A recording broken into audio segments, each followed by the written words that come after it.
Kuwait அரசு ஒரே இரவில் 37,000 பேரின் குடியுரிமையை ரத்து செய்துள்ளது. திருமணத்தின் மூலம் குடியுரிமை பெற்ற பெண்கள் பெருமளவில் பாதித்துள்ளனர்.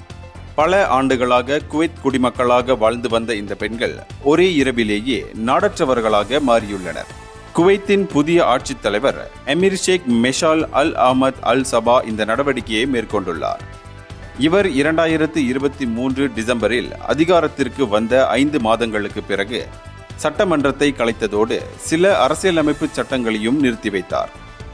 இந்நிலையில் அதன் ஒரு பகுதியாக உண்மையான குவைத் மக்களுக்கே நாடு சொந்தம் என அறிவித்து இந்த குடியுரிமை ரத்து நடவடிக்கையை மேற்கொண்டிருக்கிறார். 1987 முதல் திருமணத்தின் மூலம் குடியுரிமை பெற்ற பெண்கள், இரட்டை குடியுரிமை வைத்தவர்கள், போலியான ஆவணங்களின் மூலம் குடியுரிமை பெற்றவர்கள் இந்நடவடிக்கையில் பாதிக்கப்பட்டனர். இந்தியர்களின் இதய குரல் மக்களோசை.